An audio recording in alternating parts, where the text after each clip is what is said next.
என்ன இவங்களுக்கெல்லாம் கோவில் கட்டியிருக்காங்களா அப்படின்னு ஆச்சரியப்பட வைக்கிற மாதிரியான 5 பிரபலங்களோட கோவிலை பற்றி பார்க்கலாம் வாங்க. முதல்ல நித்யா அகர்வால். தமிழில் ஒரு சில படம் மட்டுமே நடிச்சிருக்க இவங்க பெரிய அளவிலான ஹிட் கொடுக்குற படங்கள் எதுவுமே கொடுக்கல. ஆனாலும் சென்னையில் இருக்க இவங்களோட ரசிகர்கள் இவங்களுக்கு சிலை வச்சு அதுக்கு பாலாபிஷேகம் பண்ணி ஒரு கோவிலையே அமைச்சிருக்காங்க. அடுத்து நம்ம பார்க்க போகிறது சமந்தா. ஆந்திரால வீடு கட்டின ஒருத்தர் அந்த வீட்டுக்கு பக்கத்திலே சமந்தாக்கு ஒரு கோவிலையும் கட்டியிருக்காரு.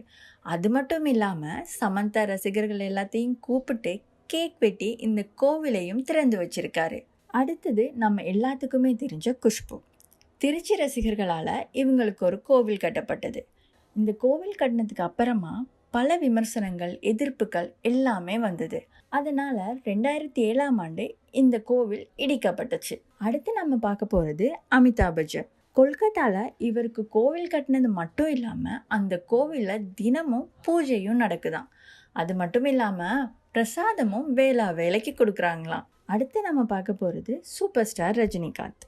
மதுரையில் வீடு கட்டின ஒருத்தர் வீட்டுக்கு நடுவில் ரஜினிகாந்துக்கு ஒரு சிலையும் வச்சிருக்காராம். அது மட்டும் இல்லாமல் அவரோட படம் ரிலீஸ் ஆகும்போது எல்லாம் பாலாபிஷேகம் பண்ணி பூஜையும் பண்ணுவாராம். பிரபலங்களுக்கு கோவில் கட்டுறதை பற்றி உங்களோட கருத்துக்கள் என்ன அப்படின்னு கமெண்ட்ல சொல்லுங்க.